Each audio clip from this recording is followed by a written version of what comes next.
Hey friends, welcome back to my channel. If you're new here, I am Tissa, a Black queer feminist homemaker, gardener, and hopefully soon to be first time mama. On this channel, I share my preconception journey, all things queer family building, wellness, and joy. So if you're into that kind of thing, come on down and subscribe.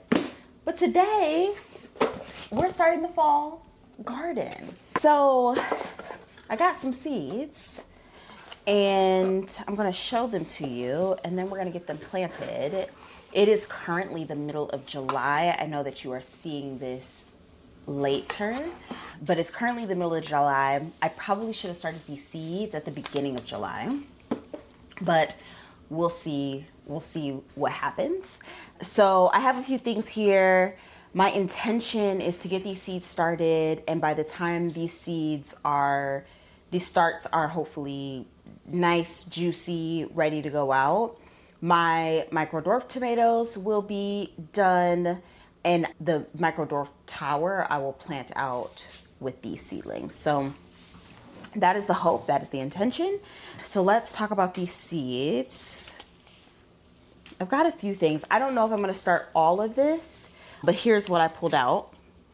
We've got some Georgia Southern Creole collard greens. I'm absolutely planting another flush of collard greens. I will probably harvest what we have currently, and then I want to re-up on those. I'm going to do some sort of napa cabbage. I have two here. I have this, what is it called? Purple Express napa cabbage, which is so pretty. I've only grown this one time and I moved before I could harvest the heads, but the color on this cabbage, so pretty. And it's also nice to like have some purple in your garden. I also have a slow bolt 1 kilo napa cabbage. So I might do a couple of each of these, just see how they do. I am not a Southern girl, but I am a Detroiter, which is kind of the same thing. So I will absolutely be growing some like mustard greens. These big, beautiful red giants is going in the garden because I want to make sure I have plenty of greens. And speaking of plenty of greens, we've got some Top Bunch 2.0 collards. I think these are pretty because they have like this kind of, well, at least in the video, the picture of it, they have these kind of different colored green leaves. They look a little bit different than the kind of Georgia style. So we'll see how this does. It says that it is highly productive, and early maturing. So we'll see. I think those are all of the greens, like the collard greens and mustard greens. Yeah, it is. Okay. Next we've got red acre cabbage, Copenhagen market cabbage. Those are the two cabbage varieties. And then I have 3 broccoli varieties. We have a rapini or broccoli rabe variety that I'm gonna start. Waltham 29. Apparently the ancient Romans loved this for its flavor. So we'll see how that does. And then we also have a Bell Star, which is truly a star in any climate. It is widely adapted, compact, which I'll be growing in the green stalk. So this is honestly the one that I'm gonna try and grow the most of, and handles heat stress better than most. So also produces side shoots. So we'll see how this Bell Star goes. That will be the one that I get the most of, or try to get the most of. And then we're gonna try, it might be too late for this, but we'll try to grow some Brussels sprouts. And so my intention is to fill my green stalk with these plants, and also grow enough starts that I can also throw some in the garden bed as well. And perhaps maybe even, I won't worry about the community garden. I have gotten some garlic that I'm gonna plant in the community garden. So we'll just let that be that. I'm gonna start some arugula.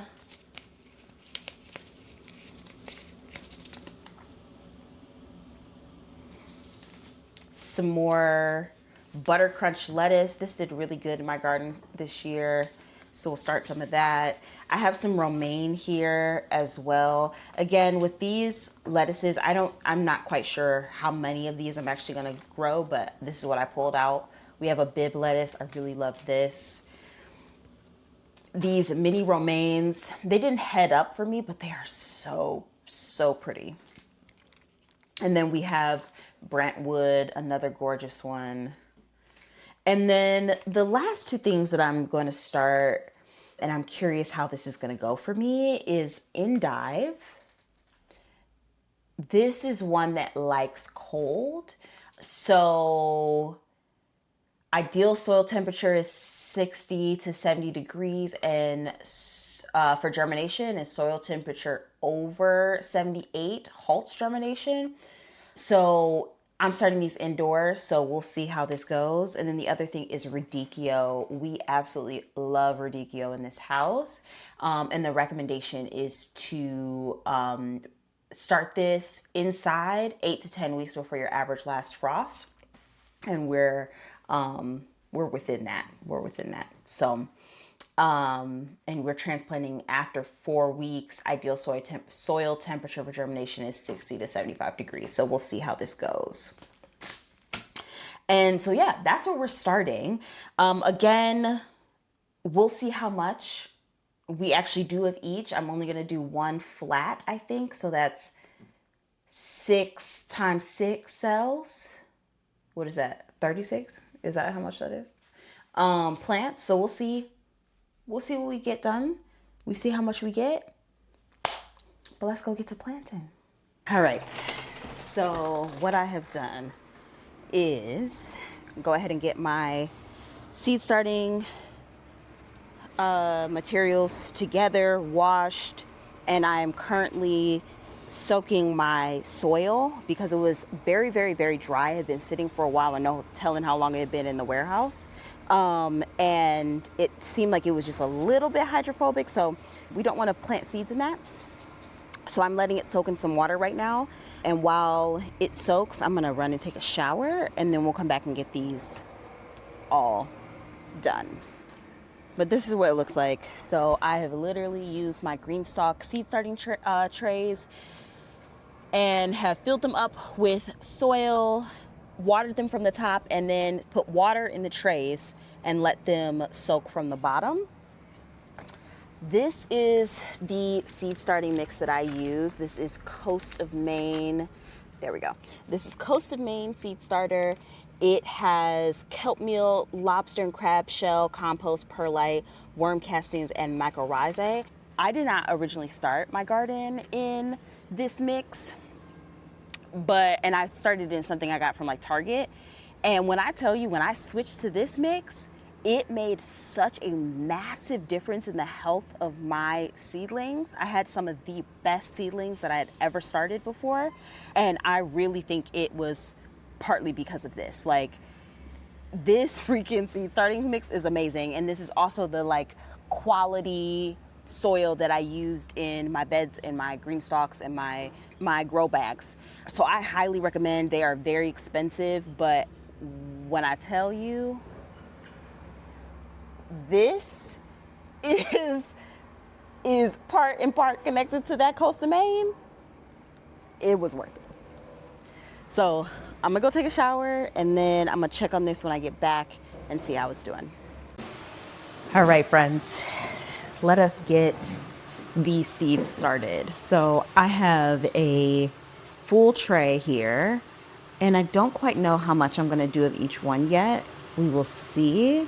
But I am going to put you in fast mode and get these seeds started.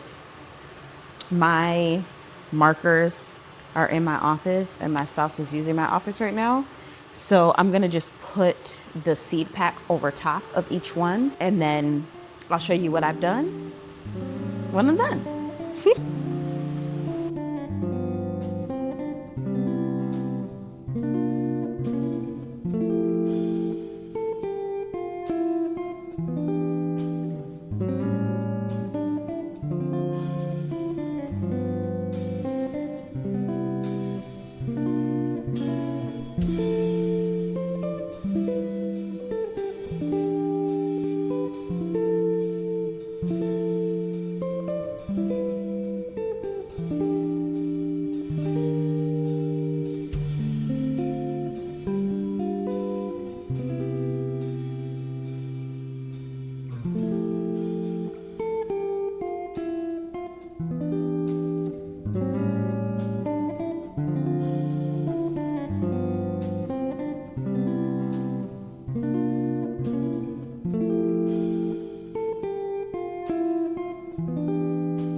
All right, friends, so here is the final fall garden seeds. There will be more a bit later. That's why I left these open, because I want to do some more lettuce, some arugula, and things like that.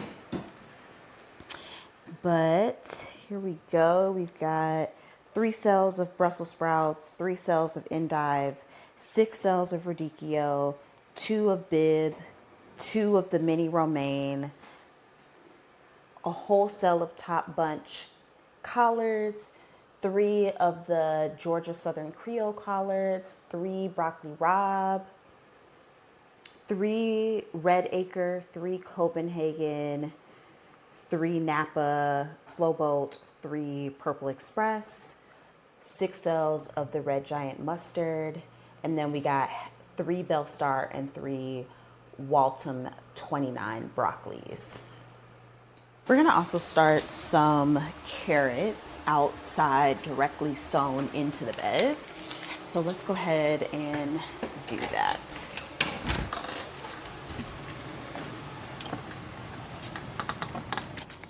So the idea that I'm thinking is that I'm just gonna sprinkle some seeds along the edge of this bed, and I might actually let it go inside between the tomatoes and the peppers as well. To do this, I'm also going to move back the mulch. Excuse me, pepper cup. Ooh, this soil is very dry and very compact. Interesting. With this soil being so dry, I'm actually going to run and fill up the watering can and give it a little bit of moisture first. All right, just got a little bit of water just to kind of saturate the soil a little bit.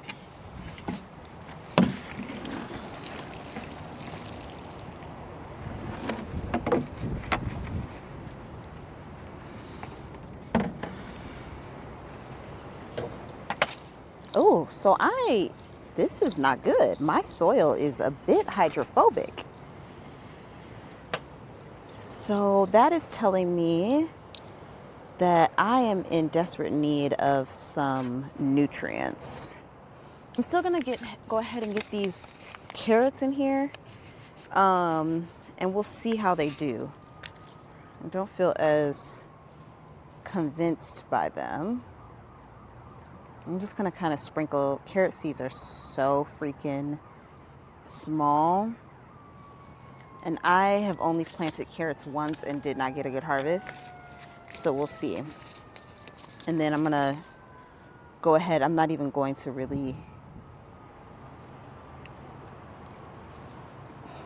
just gonna kind of pat them down into the soil and give them some water.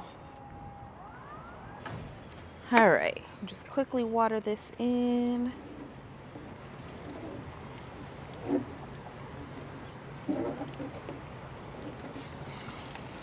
Give everything else a little touch of water.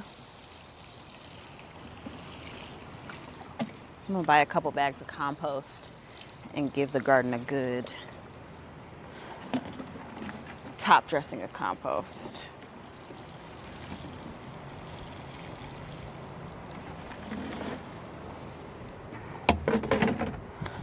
And that's that. So this is my first attempt at a fall garden. So we'll see. We'll see how it goes. I do wish that I had started my seeds a little bit earlier, but we live and we learn. If you enjoy this kind of content, enjoy watching me be in the garden, please subscribe to this channel, like, comment, and subscribe. And I will see you in the next video. Bye, friends.